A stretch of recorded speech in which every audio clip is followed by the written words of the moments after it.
Human love versus divine love.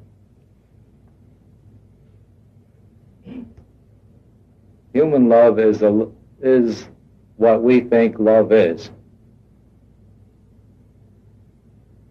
Divine love is a constant, persistent acceptance of every being in the universe, fully, wholly, totally, as the other being is, and loving them because they are the way they are.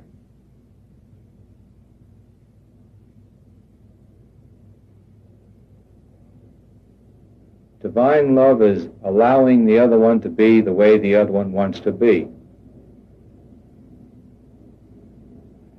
Divine love is seeing everyone equally.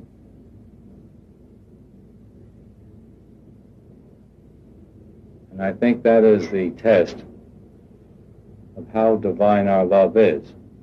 Is it the same for every person we meet every day? Is our love for those who are opposing us as strong as our love is for those who are supporting us?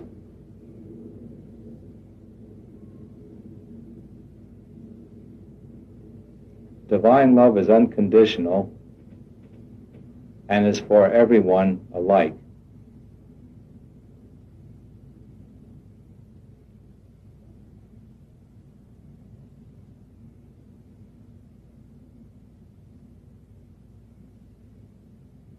I guess the greatest example of it is Christ with his teachings of turn the other cheek,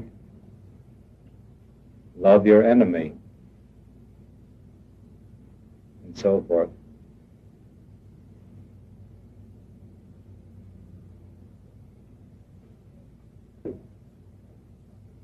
If we as a nation were to practice this, we could make every apparent enemy of ours completely impotent just by loving them.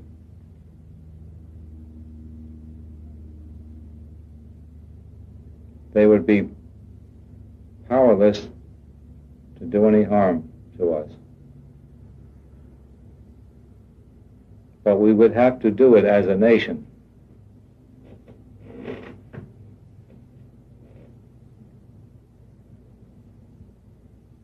At least the great majority of the people would have to do that.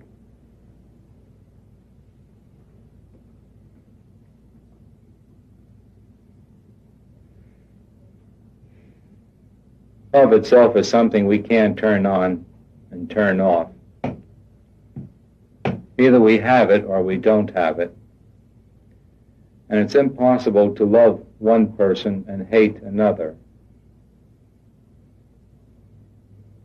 To the degree that we hate anyone, to that degree we love the others. Our love is no greater than our hatred is for any one person. What we call love is simply need for that person. If we say, I love this person but not the next, we feel that we need this person, and therefore we'll be nice to this person so we can get what we want. But that's not love.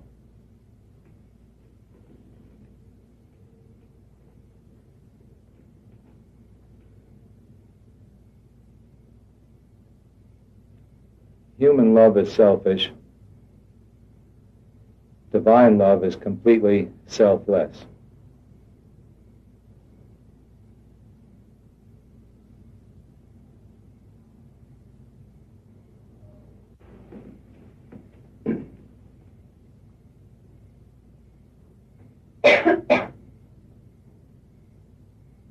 The methods we use should be the ones that suit us best. The methods that we like, we are able to gain most from. Therefore, each one should follow that method which he likes best. All methods will eventually lead to the one method of self-investigation. Who am I? What am I? And when that question is fully answered, that is the end of the line. There's nowhere else to go. Once we discover who we discover that we are infinite beings, omnipotent, omniscient, omnipresent.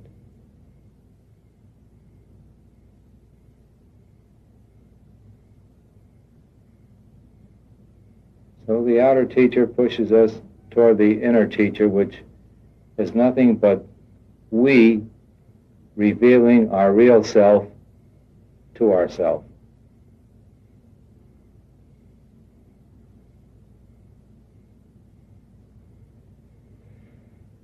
That which we have been seeking over the centuries,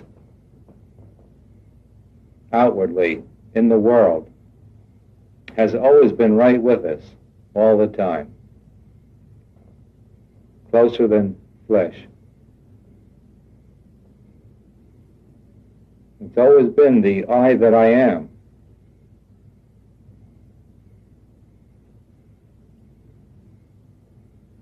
We foolishly have been looking away from it. The moment we start turning our attention toward it, the moment we start looking inwardly, we begin to discover who and what we are. We should continue this until it's full, complete.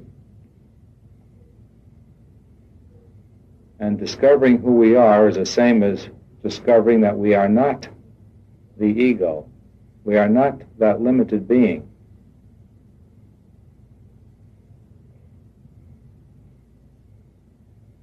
Because we have strayed so far from the absolute knowledge,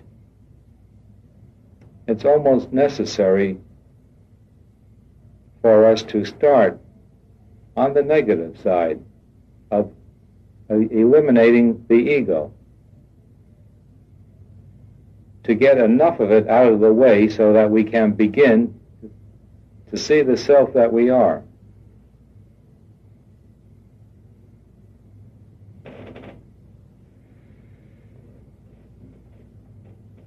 If we work on ego elimination, we should always balance that with getting quiet, worshiping the masters, dropping into the self, reading inspirational writings. If we work too long or too much on the ego, we get caught up with it, it becomes real to us. It becomes too real. And then instead of letting go of it, we begin to try to sustain it. So anytime we are working on any method of eliminating the ego, we should always balance it with a positive method of dropping into the self, into the quietness, into the feelings of bliss,